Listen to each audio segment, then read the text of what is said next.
So anyone who decides to go out and protest against anything that's happening in this country could become a criminal for doing that. This is Daniel Blight. Yeah, so I'm a current student at the University of Northampton. I'm doing a joint honours degree there. I'm studying politics both in the UK and internationally. I'm doing that alongside drama. You're doing your dissertation on the policing bill. So what is the policing bill? Formerly known as the Police Crime Sentencing and Courts Bill, is around a 300-page long bill that encompasses a huge array of laws within the UK.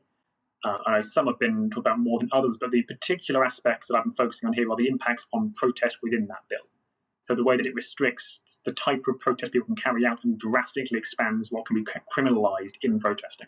What's interesting about this bill then? Yeah, but the most interesting thing with that is that this bill isn't necessarily one of party politics. So it doesn't matter what side of the aisle you're on politically.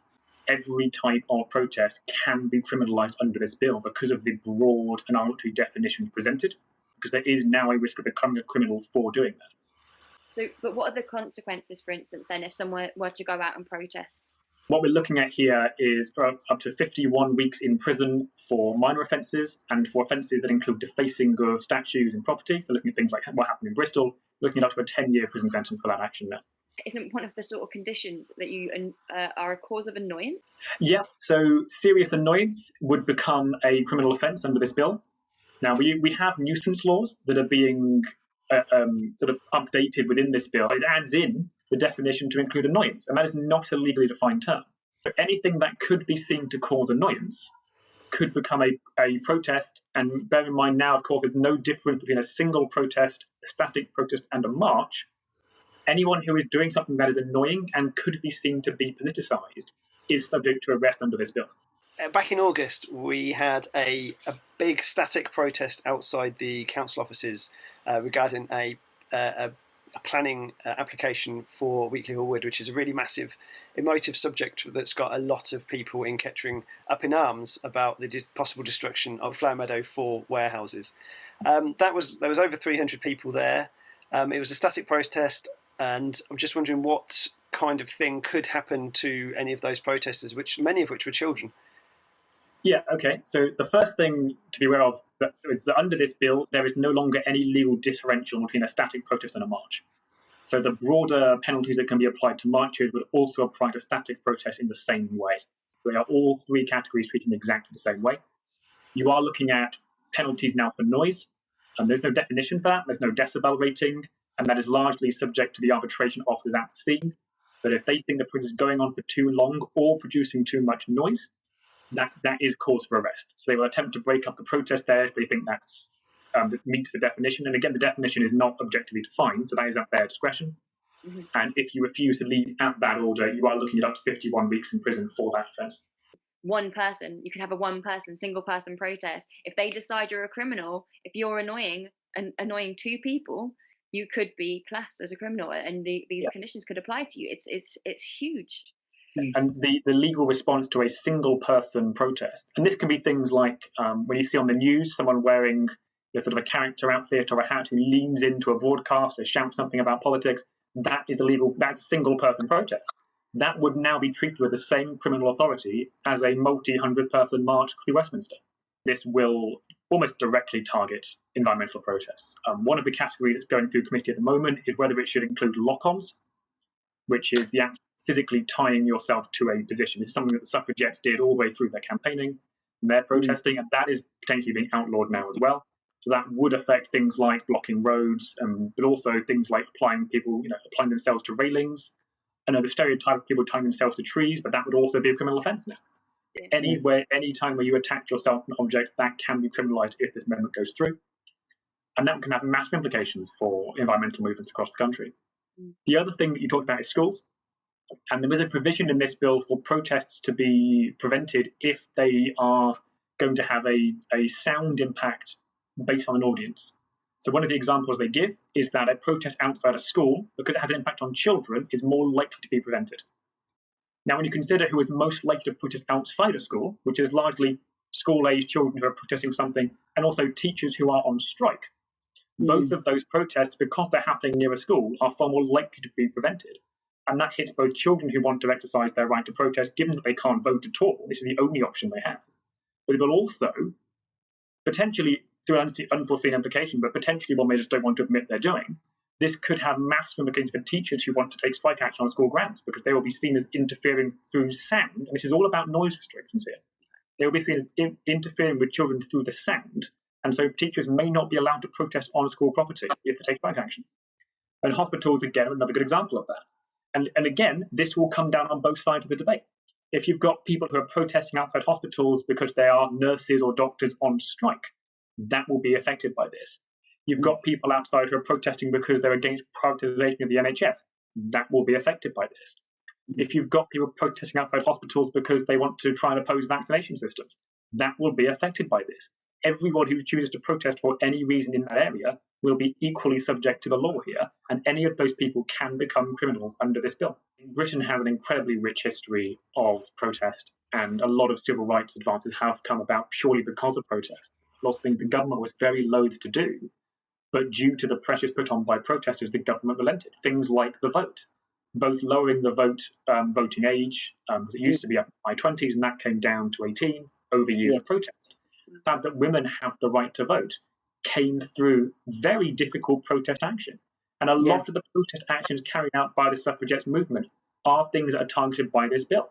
So the locking on to an object, having noise implications on a business. Now bear in mind, if you are on a boat outside Parliament or outside Westminster Square and they can hear you inside Westminster, that can be categorised by the noise regulations here as a criminal offence, because it has an impact on the people that can hear you. So we do need to be very careful when looking at this, that we don't just assume this will only stop the people we are against.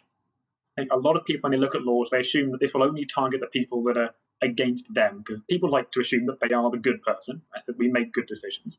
So we look at a bill like this and we think of all the people we're against who meet this category. What people fail to do is think about the things they believe in that will also be criminalised through this. And the number of beliefs that people hold on every spectrum, whether it is voting rights or gender equality, or whether we're looking at things like LGBT movements, any of those marches, and bear in mind, pride marches are marches. Yeah. Any of these things could become criminal offences, and people can become criminals for all of these things. Daniel, can you speak a little bit about how this is going to affect Gypsy, Roma and Traveller, GRT communities? Yeah, so the impact on travelling communities is going to be quite significant. And again, this is the word the bill uses, but I can actually, unlike the bill, give objective impacts of that. So what this does is it allows the police to move on travelling groups if they have one or more vehicles on the site. So it used to be if you had 5 vehicles and you were actively causing disruption, you could be moved on. The law now says if you have 1 vehicle or more and the police think you may cause disruption, you can be forced to move on. Wow. So you only need to have 1 vehicle, and if you are a traveller, by definition, you have at least 1 vehicle, otherwise you're not travelling. And anyone has contacted the police with a complaint that they think you may cause disruption, they can force you to move on. They can also bar you from returning to that area for up to 12 months, which is an increase from the 3 months it would have been previously. So you're looking now at being moved on from a site for up to a year, whereas it would have been 3 months, and all because a single vehicle was deemed to potentially cause impact, not because anything had actually happened already.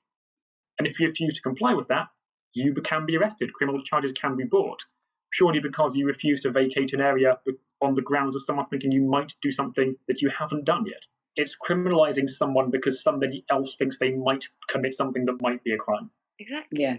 Now, I'm hesitant to bring up the idea of thought crime as a concept because that sounds incredibly draconian, but we are looking at a bill that is not far off that. If somebody thinks you are thinking about doing something disruptive and you are a traveller, they can force you to vacate the area for up to a year, and they can arrest you if you don't. And you haven't done anything. I think that's what's so critical about this area for travellers. You don't have to have done anything at all for this bill to make you a potential criminal for not vacating an area over a crime you haven't committed. So the only thing I can think of to be legal under this is if you were to perform purely through mime and no one were to find that annoying. That seems to be the area here. If you can perform a political mime and not annoy anyone, well done. But that is pretty much the only thing here they don't have arbitration powers over. What could we, at this stage now, do about it? Yeah, so there are a few options we still have. Unfortunately, we don't have many. This has now passed through the Commons, but you can still contact your MP about this. write to your MP, email your MP. You can send letters to their address.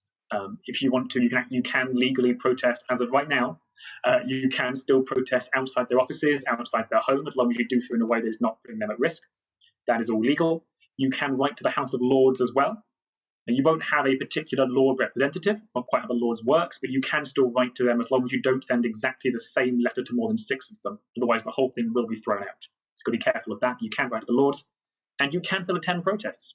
Protests are still happening, and even after this bill goes through the committee stages, protests, I'm sure, will still be taking place. This is not going to stop protests. It will just criminalise those who keep doing it. But you can still protest. I know there are protests being arranged right now. The one I've got to hand is on Wednesday the 12th, that's 10 a.m. in London. But going to protests is a way of showing that you have got the conviction to put action behind your words. And that is one of the strongest things we can do in a democracy. And the only other thing we can do in terms of direct democratic power is to vote. The people of Britain voted in this government, and that's why this bill is now being put into law. If we had voted for a government that wasn't looking to increase the authoritative powers of government and wasn't looking to restrict protest rights, we wouldn't be here. So making sure that you're registered to vote and making sure that you do actually vote, whether that's in person, whether that's via mail, whether that's by getting someone to register as a proxy to vote on your behalf, that is one of the biggest things you can do to have an impact in our democracy. I believe the final vote on these amendments is the 17th of this month, so we haven't got long. I believe there are 5 key amendments that are currently being reviewed. These were put in at the committee stage and therefore can be taken out by the Lords at committee stage. So that's the current focus. Because if these amendments go through, looking at a bill that's even more restrictive than the published version I'm looking at now, if the Lords are finding that amendments to this bill are not fit, we are looking at issues of human rights here. Protest, what is the right to protest as a human right? And the government is trying to narrow that, and the Lords don't seem to be necessarily on board with that. I know that Liberal Democrat and Green Lords are fundamentally opposing it. Conservatives are broadly supporting, but I won't say they all are, because I know some are concerned. And Labour appears to be fairly non-committal, so I think that's the next step. We can get Labour Lords to oppose this. What that then shows is there is a precedent for this bill to be reviewed, and for the implications of this bill to be further examined by committees outside of passing it into law, but actually to examine it as its impact themselves. And we could then see elements of this bill repealed because they are seen to be breaches of human rights and wider democratic freedoms. This is not anything to do with party politics. This doesn't apply to any political perspective. This applies to any political perspective across the board.